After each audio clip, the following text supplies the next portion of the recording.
ওসমান রাদিয়াল্লাহু আনহু আল্লাহর নবীকে ডাক দিয়া বলে, গো নবীজি, আল্লাহর রাস্তায় 100 উট দান করে দিলাম। আল্লাহর নবী, বিশ্ব নবী, রাহমাতুল লিল আলামিন এই দিকে মাথা ঘুরায়া বলেন, এই দিকে কে আছো যে আল্লাহর রাস্তায় দান করবে? এমনি তাকায় দেখে ওসমান রাদিয়াল্লাহু তাআলা আনহু এই দিকে এসে বলে, গো নবীজি, আল্লাহর রাস্তায় আরো 100 উট দান করে দিলাম। শুধু তাই নয়, আল্লাহর নবী, বিশ্ব নবী, রাহমাতুল লিল আলামিন যেই দিকেই মাথা ঘুরায়, ওসমান রাদিয়াল্লাহু তাআলা আনহু ওই দিকেই গিয়া বলে, গো নবীজি, আল্লাহর রাস্তায় 100 উট দান করে দিলাম। এইভাবে হিসাব করে দেখা যায় আল্লাহর রাস্তায় ওসমান রাদিয়াল্লাহু তাআলা আনহু 600 উট দান করে দিয়েছে।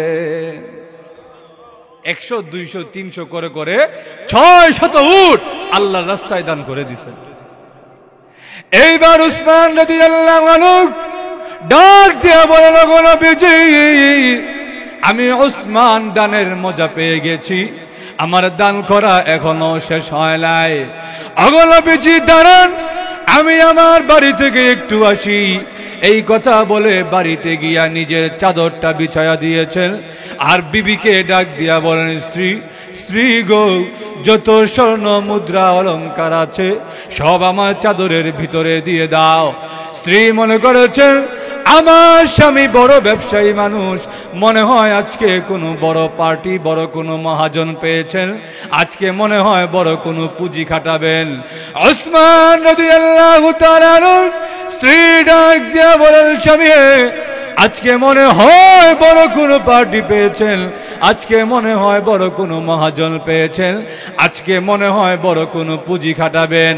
ওসমান রাদিয়াল্লাহু তাআলা আনহু ডাক দিয়া বলেন, স্ত্রী গো, আজকে এমন বড় মহাজন পেয়েছি, আজকে আরশে আজিমের মালিক মহান আল্লাহর সঙ্গে ব্যবসা করব।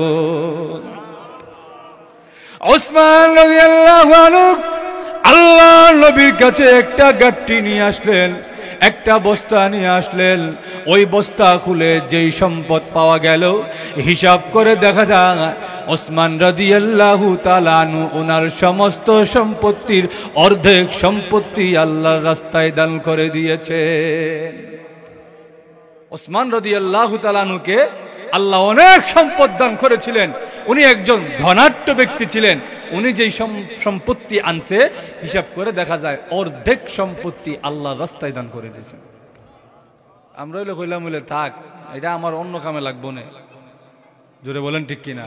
আল্লাহ কয়, তোমরা যখন দান করো তখন শয়তান আয়া তোমরা কয়, থাক, এখন যদি টাকাটা মসজিদে দিয়া দেস, এখন যদি টাকাটা মাদ্রাসায় দিয়া দেস, তোর তো সামনে খাম আছে, সামনে বিবির অপারেশন আছে, বাল বাচ্চার পড়াশোনার খরচ আছে, ইটা পরে করতে পাইবি।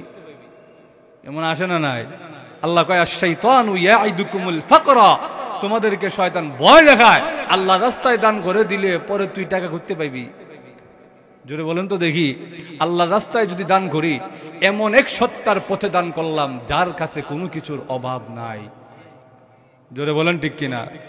ওসমান রাদিয়াল্লাহু তাআলা আনহু এই দৃশ্য দেখার পরে আবু বকর সিদ্দিক রাদিয়াল্লাহু তাআলা আনহু কয়, উসমান যখন এত দান করছে, তো আমি আবু বকর পিছায় থাকতাম কেন? আবু বকর সিদ্দিক রাদিয়াল্লাহু তাআলা আনহু এমন মানুষ ছিলেন যে কেউ উনাকে নেক আমলে পিছনে ফেলায় দিবে, এটা উনি বরদাস্ত করতে পারতেন না। আল্লাহ ঘুমায় গেছেন নাকি আল্লাহ জানে? আপনারা আছেন তো আমার সাথে? আবু বকর সিদ্দিক রাদিয়াল্লাহু তাআলা আনহু শাসন আমলে, উনি যখন খলিফাতুল মুসলিমিন, আমিরুল মুমিনিন ওমর রাদিয়াল্লাহু তাআলা আনহু একদিন লক্ষ্য করলেন যে মসজিদের পাশে একটা বুড়ির বাসা, একটা বুড়ির বাড়ি, ওই বুড়ির বাড়িতে কোনো পুরুষ নাই। বুড়ির যে খেয়াল রাখবে, বাজারটা করে দিবে, পানি দরকার হলে পানি এনে দিবে, এমন কোনো পুরুষ নাই। ওমর রাদিয়াল্লাহু তাআলা আনহু চিন্তা করলেন, এই বুড়ির খেদমত আজকে থেকে আমি করব। ওমর রাদিয়াল্লাহু তাআলা আনহু সন্ধ্যা যখন হয়ে গেল, মাগরিবের নামাজটা পড়ে যে যার বাসায় চলে গেল।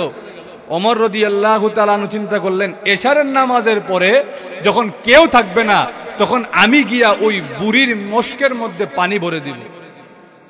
যেই কথা সেই কাজ। ওমর রাদিয়াল্লাহু তাআলা আনহু রাতের বেলা গেছে বুড়ির বাসায়, গিয়া দেখে উনি যাওয়ার আগেই কে যেন বুড়ির মশকের মধ্যে পানি ভরে রেখে দিছে। ওমর রাদিয়াল্লাহু তাআলা আনহু চিন্তা করলেন, না, কেউ মনে হয় এই খবর পেয়ে গেছে, কালকের থেকে আমি আরো আগে আসবো, আমার আগে কেউ আসবে এটা আমি সহ্য করতে পারবো না। পরের দিন দেখা যায় ওমর রাদিয়াল্লাহু তাআলা আনহু আরো আগে আসলেন। ওই দিনও এসে দেখেন উনি আসার আগেই কে যেন ওই বুড়ির মশকের মধ্যে, পানির পাত্রের মধ্যে পানি ভরে রেখে দিছে। আরো আসতে করেন সুবহানাল্লাহ। এবার ওমর রাদিয়াল্লাহু তাআলা আনহু রাগ করলেন যে কে এলো যে আমাকে নেক আমলে হারায়া দেয়।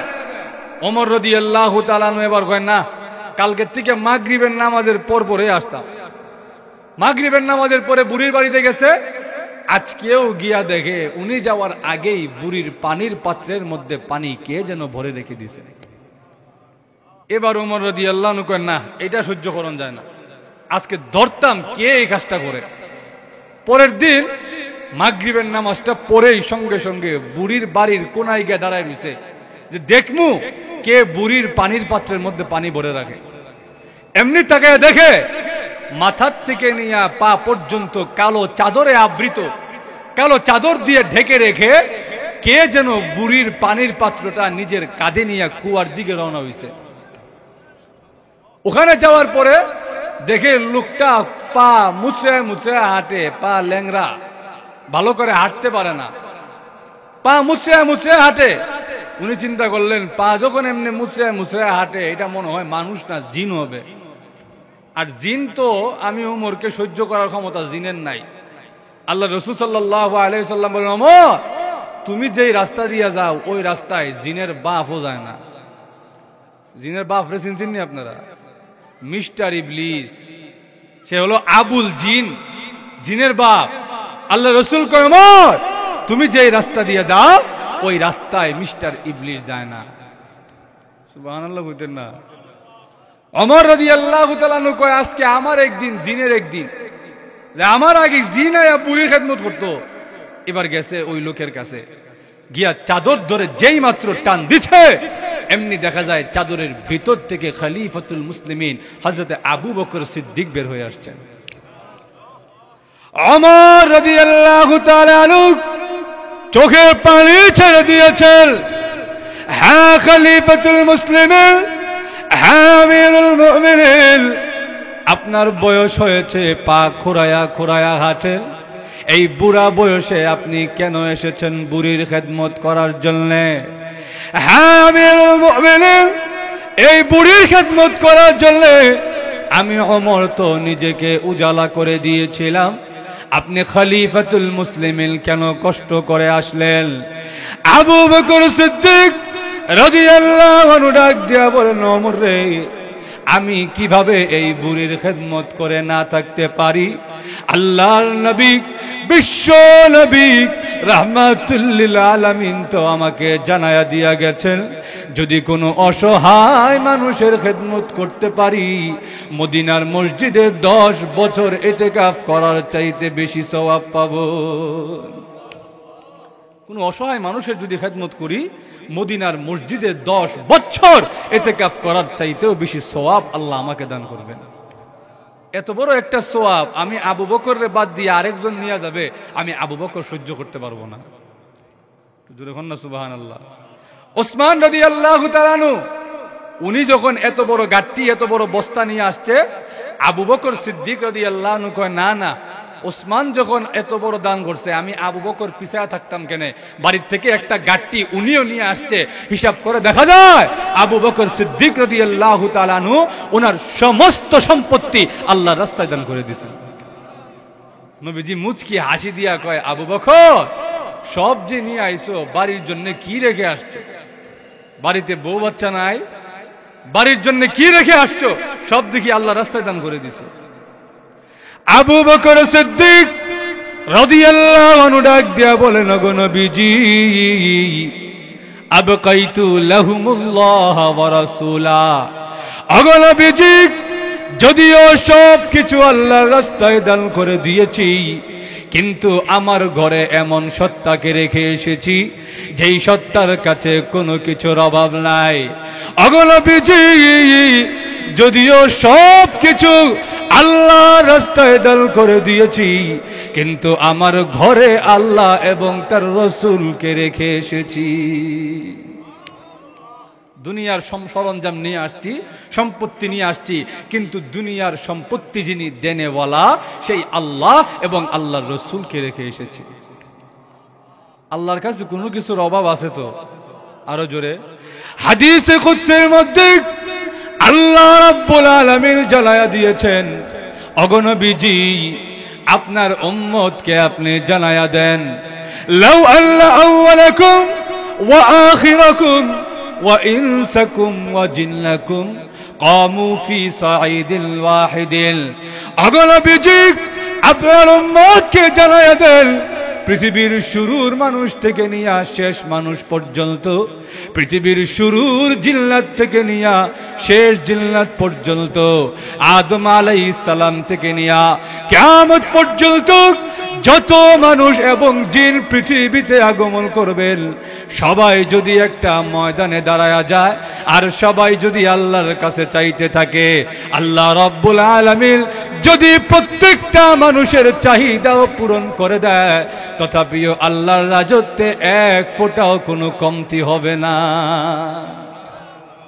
সবাইকে যদি আল্লাহ একটা একটা করে সবার চাহিদা পূরণ করতে থাকে, মা নাকাসা যালিকা ফি মুলকি শাইআ, আল্লাহ কয় সবাইরে দিলেও আমার রাজত্বে এক ফোঁটাও কোনো কমতি হবে না। জোরে বলেন না সুবহানাল্লাহ। চাইতেই যদি হয় তাইলে চাইতে হবে এমন আল্লাহর কাছে যার কাছে কোনো কিছুর অভাব নাই। জোরে বলেন ঠিক কিনা? আল্লাহ কয় তুই কেমন নেমো গারাম, আমি আল্লাহর কাছে এত বড় ভান্ডার রাখছি, তুই আমি আল্লাহর কাছে না চাই গিয়া গায়রুল্লাহর কাছে গিয়া চাস। জোরে বলেন ঠিক কিনা? তোমার বাচ্চা কাচ্চা হয় না, তুমি আল্লাহরে না গয়া গিয়া খাজা বাবার কাছে গিয়ে বাচ্চা চাও। জোরে বলেন তো দেখি, আল্লাহ যদি আপনারা না দেয়, এমন 100টা খাজা বাবা মিললেও আপনারা দিতে পারবে তো? আরো জোরে। আল্লাহ যদি বলে তোমাকে দিব, সারা দুনিয়াও যদি এক হয়ে যায়, আল্লাহর কাছ থেকে আটকাইতে পারবে না। জোরে বলেন ঠিক কিনা? তাহলে যে আল্লাহ তোমার দেওয়ার জন্য বসে আছে, আমাদের সমস্যা হলো আমরা মনে করি দুনিয়ায় পাইছি না আর জিন্দিগিতে পাইতাম না। ঘুমাই গেছেন? আমরা যখন দোয়া করি, আল্লাহ আমার এখন 1 কোটি টাকা দিলাও, এখন 1 কোটি টাকা পাইছি না, কিয়ামত জন্মের মৃত্যুর আগেও 1 কোটি টাকা পাইতাম না, এ মনে করে না আল্লাহর কাছে চাই কি লাভ হইলতে। জোরে বলেন ঠিক কিনা? আল্লাহ কোরআনে ওই কথা উল্লেখ করে বলছেন, তোমরা যখন আমার কাছে চাও, তোমরা এরকমটা মনে কইরো না আমি আল্লাহ তোমাদেরকে সঙ্গে সঙ্গে দিয়ে দিব। আর যদি এই নিয়ত করো যে না আল্লাহ আমি 1 কোণ চাইছি, আমার 1 কোণ দিলাও, তাহলে আল্লাহ তোমার 1 কোণ দিবে, কিন্তু যেদিন তোমার চোখটা বন্ধ হয়ে যাবে, এমন একটা জগতে চলে যাবে যেই জগতের শুরু আছে শেষ নাই, ওই জগতে গিয়া দেখবা কিচ্ছু নাই, সব ফাঁকা। জোরে বলেন ঠিক কিনা? এই জন্যে দুনিয়ার জীবনে আপনি নাও পাইতে পারেন, কিন্তু আল্লাহ বলেন এই দুনিয়ার জিন্দিগি শেষ নয়, তোমার এমন একটা জিন্দিগি তোমার জন্য অপেক্ষা করতেছে যেই জিন্দিগির শুরু আছে কিন্তু শেষ নাই। ওই জিন্দিগিতে গিয়া দেখবা আমি আল্লাহ তোমার জন্য ও ফুরন্ত নিয়ামত রেডি রাখছি। তো জোরে বলেন না সুবহানাল্লাহ। ভাই আমার, যেই বিষয়টা আমি বুঝাইতে চাই, যে মুমিন হবে, যে নিজের ইমানের পিছনে মেহনত করবে, ওই লোকটা দুনিয়ার পিছনে কুকুরের মতন ছুটতে পারে না। জোরে বলেন ঠিক কিনা? আর যেই লোকটা ইমানের পিছনে মেহনত করবে, ওই লোকটার দুনিয়ায় কোনো সম্মান ইজ্জত না থাকতে পারে, আল্লাহর আদালতে ওই লোকটার ইজ্জত আর সম্মান বহু গুণে বেড়ে যায়। জোরে বলেন না সুবহানাল্লাহ। ভাইরা আমার, লক্ষ্য করে দেখুন, হযরতে বিলাল রাদিয়াল্লাহু তাআলা আনহু, এই লোকটা রং সুরতে কালো, দেখতে সুন্দর না, আবার আরেকজনের গোলাম। এই লোকটার কোনো দাম নাই, কোনো ইজ্জত নাই, কোনো সম্মান নাই, কিন্তু আল্লাহর নবী, বিশ্ব নবী রাহমাতুল লিল আলামিন মক্কা বিজয়ের পরে বিলাল রাদিয়াল্লাহু আনহুকে ডাক দিয়া বলেন, বিলাল, কাবা ঘরের ছাদে দাঁড়াইয়া সবাইকে আজান দিয়া শোনাও। কাবা ঘরের ছাদে দাঁড়াইয়া আজান দিয়া শোনাও। এই দৃশ্য দেখার পরে মক্কার কাফেররা কিছু তো কইতে পারে না, দুইটা হাত দিয়া দুইটা চোখ ঢেকে নিজের মরা মা মরা বাপকে ডাকা আরম্ভ করছে, ও আব্বা, ও চাচা, আপনারা যে ময়রা গেছেন, আপনারা ময়রা বাচ্চেন আর আমরা বাচ্চা মরছি কেন? যেই গোলামটারে, যেই কালো লোকটারে কাবাগরের দরজার কাছেও আসতে দেই নাই, মুহাম্মদ আজকে ওই গোলামটারে কাবাগরের ছাদে তুলছে। যে লোকটারে ঢুকতেও দেয় নাই কাবাগরের সামনে, আজকে ওই লোকটা কাবাগরের ছাদে উঠছে। এমন বেইজ্জতির দৃশ্য যে আপনাদের দেখতে হয় নাই, আপনারা ময়রা বাচ্চেন আর আমরা বাচ্চা মরছি। আল্লাহ রাব্বুল আলামিন কাফেরদের এই ঠাট্টা মশকরার জবাবে আল্লাহ রাব্বুল আলামিন কোরআনের আয়াত নাজিল করে দিয়েছেন, ওয়াসখরুনা মিনাল্লাযীনা আমানু ওয়াল্লাযীনা তাকাউ ফাওকাহুম ইয়াওমাল কিয়ামাহ। আল্লাহ রাব্বুল আলামিন আল্লাহ নবীকে ডাক দিয়া বলে, গো নবীজি, কাফেরদের ঠাট্টা মশকরার জবাব আপনাকে দিতে হবে না। বিলালের পক্ষে, কাফেরদের বিপক্ষে আমি আল্লাহ কোরআনের আয়াত নাজিল করে জবাব দিয়ে দিলাম। ওগো নবীজি, বিলালের কোনো দাম নাই, বিলালের কোনো ইজ্জত আর কোনো সম্মান নাই। কাফেরদের কাছে বিলালের কোনো দাম না থাকতে পারে, কিন্তু আমি আল্লাহর কাছে বিলাল সুমহান মর্যাদার অধিকারী হবে। কেমন মর্যাদা! আল্লাহর নবী ডাক দিয়া বলেন, বিলাল, কিয়ামতের কঠিন ময়দানে প্রত্যেকটা মানুষ কবর থেকে পায়ে হেঁটে হেঁটে আসবে, কিন্তু তুমি বিলালকে আল্লাহ এত সম্মান আর এত মর্যাদা দান করেছেন, তুমি ইয়াকুত পাথরের তৈরি উঠে চড়ে চড়ে হাসরের মাঠে আসবে। সবাই পায়ে হেঁটে আসবে, আর তুমি দেখা যায় ইয়াকুত পাথরের তৈরি উঠে চড়ে চড়ে হাসরের মাঠে আসবে। দুনিয়ার মানুষের কাছে দাম নাই। কেমন দাম নাই? বিলাল রাদিয়াল্লাহু তাআলা আনহুকে উত্তপ্ত মরুভূমিতে শুয়ায়ে রেখে তাকে চাবুক দিয়ে আঘাত করে যেন নড়াচড়া করতে না পারে, এই জন্য বুকে ভারী পাথর বসায়া দিছে। আর বিলাল রাদিয়াল্লাহু তাআলা আনহুকে চাবুক দিয়ে আঘাত করে আর তিনি ডাক দিয়া বলেন, আল্লাহু আহাদ, আল্লাহ এক, আল্লাহর কোনো শরীক নাই। আবু বকর সিদ্দিক রাদিয়াল্লাহু তাআলা আনহু পাশ দিয়া যায়, বিলাল, এত জোরে যে আল্লাহকে ডাকোস, এরা বহু খুদায় বিশ্বাসী, আর তুই কস আল্লাহ এক, তোর উপরে নির্যাতন বেশি আসবে, আল্লাহকে আস্তে ডাক, কারণ আমাদের আল্লাহ এমন আল্লাহ, আল্লাহকে জোরে ডাকলে যেমন শোনে, আস্তে ডাকলেও শোনে। জোরে কন্যা সুবহানাল্লাহ। সাহাবাই কেরাম নবীজির কাছে এসে বলে, ওগো নবী, আল্লাহ কি আমাদের কাছে না দূরে? যদি কাছে হয় তাহলে আল্লাহরে আস্তে আস্তে ডাকবো, আর যদি দূরে হয় তাহলে আল্লাহরে জোরে ডাকবো। আল্লাহ এর জবাবে কোরআনের আয়াত নাজিল করে দিয়েছেন। বলবো আয়াত? অসুবিধা হইতেছে আপনাদের? আল্লাহ বলেন, وَإِذَا سَأَلَكَ عِبَادِي عَنِّي فَإِنِّي قَرِيبٌ।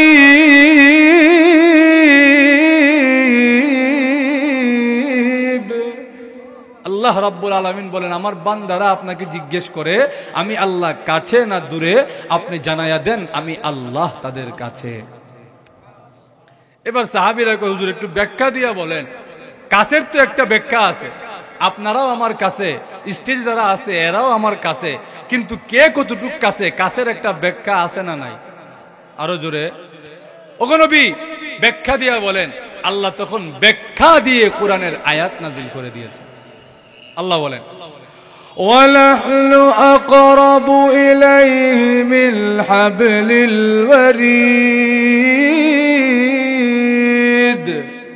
আল্লাহ রাব্বুল আলামিন বলেন, ওগো নবী আপনি জানায়া দেন আমি আল্লাহ তাদের শাহ রোগের চাইতেও আরো বেশি কাছে।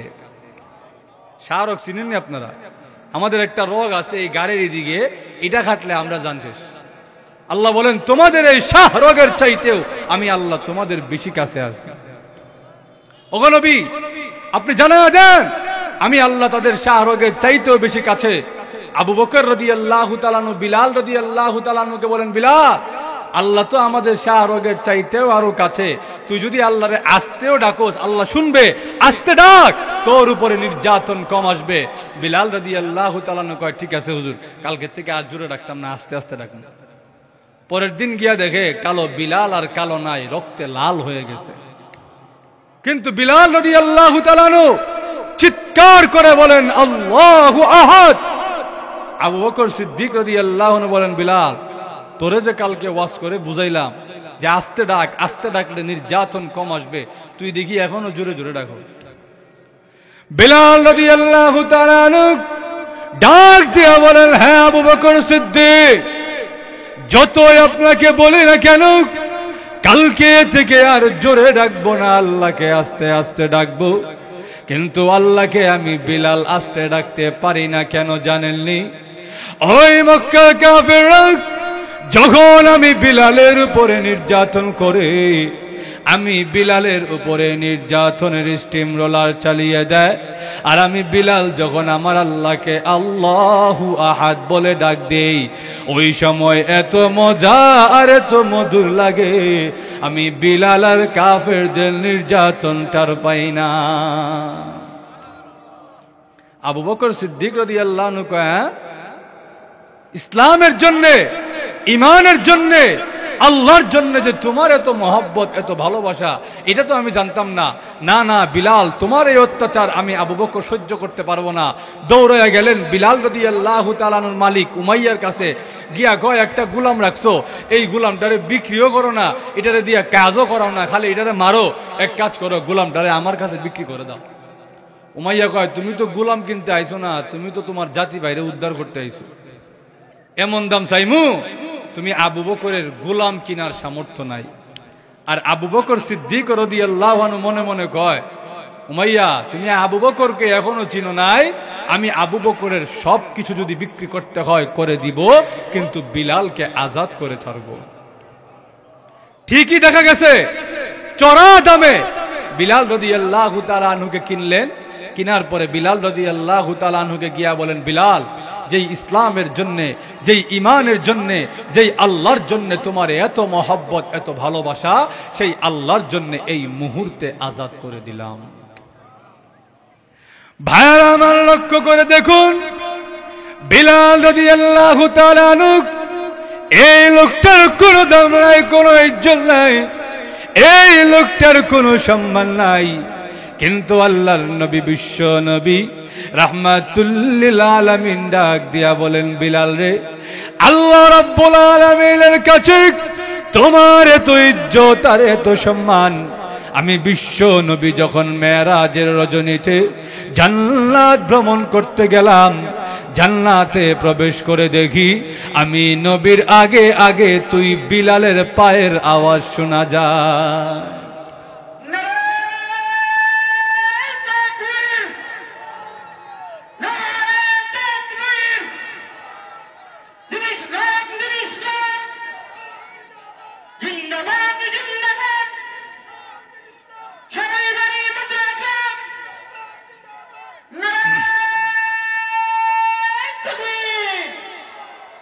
ভাইরা আমার, লক্ষ্য করে দেখুন, যেই বিষয়টা আমি বুঝাইতে চাই, দুনিয়ায় আমরা দেখা যায় কাউকে চামড়ার কালার দিয়া আমরা মর্যাদা দেই, সম্মান দেই, কাউকে তার পদের কারণে সম্মান দেই।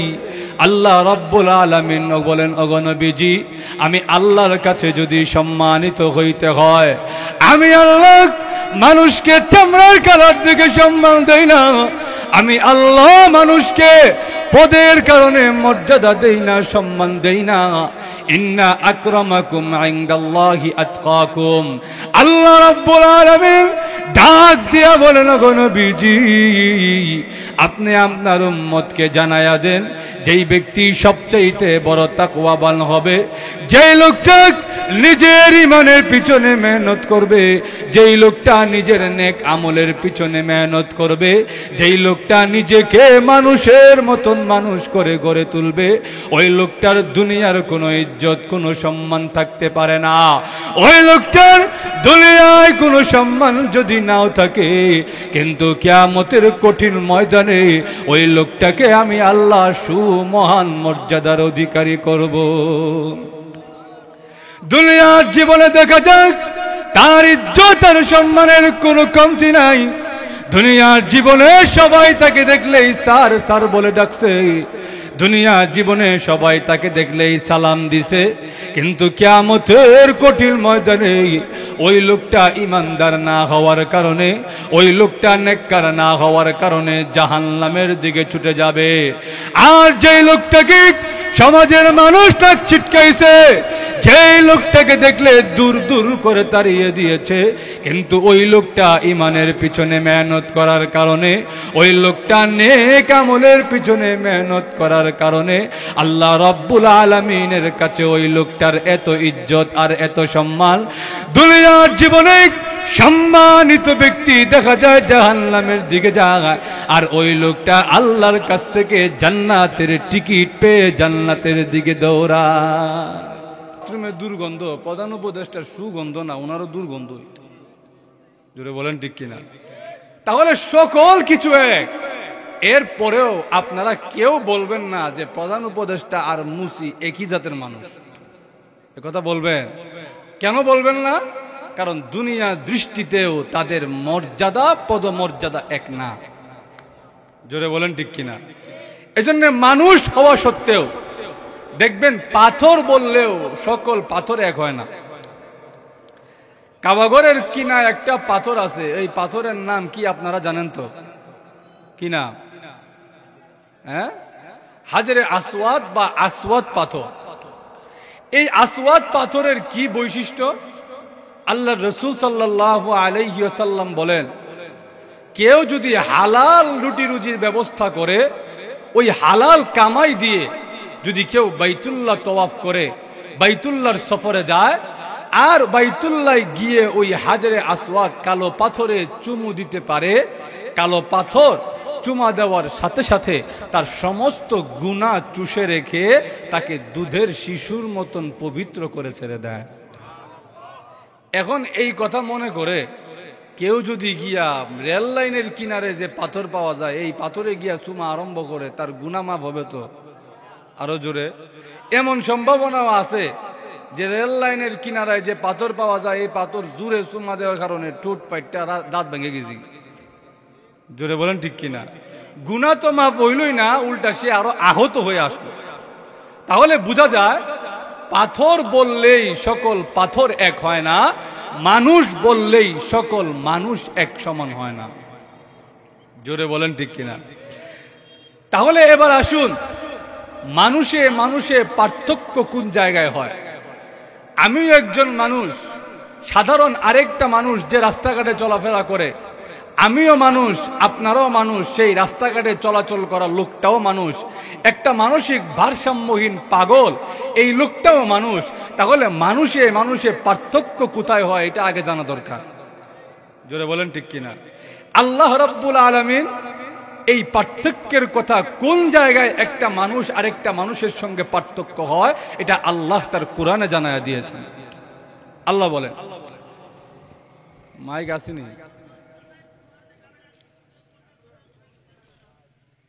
ভাইরা আমার, লক্ষ্য করেন, জিকির করেন সবাই।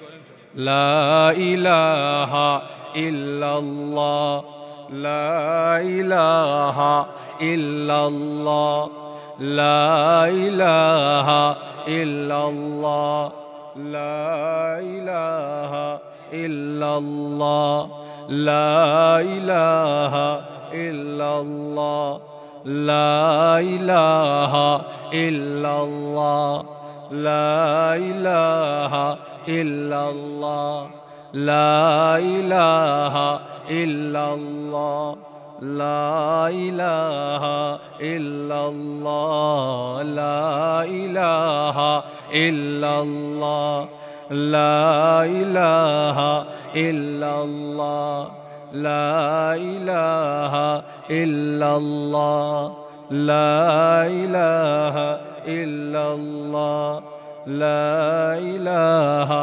ইল্লাল্লাহ লা ইলাহা ইল্লাল্লাহ লা ইলাহা ইল্লাল্লাহ লা ইলাহা ইল্লাল্লাহ লা ইলাহা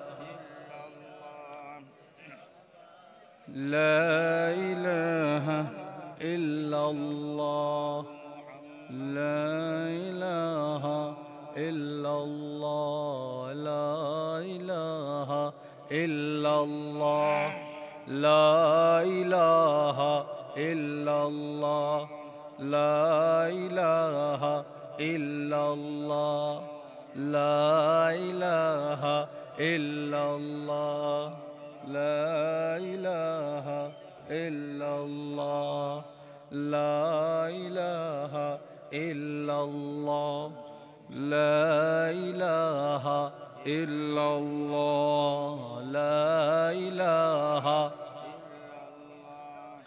لا إله إلا الله لا إله إلا الله لا إله إلا الله ব্যবস্থা নাই মাইক দিলে মাইক দিছ না সমর্থন নষ্ট হয়ে গেল মাইক সারা চলতো না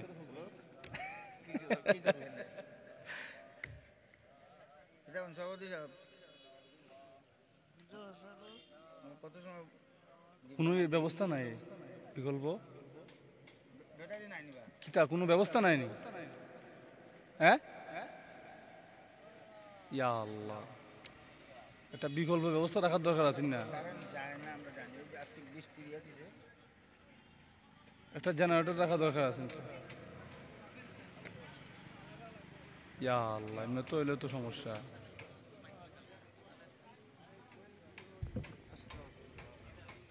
আল্লাহু আকবার আল্লাহু আকবার না তো ওই তো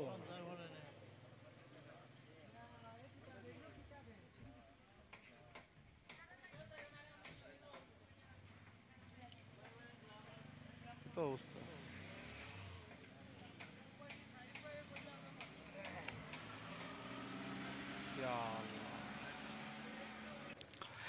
إلا الذين آمنوا وعملوا الصالحات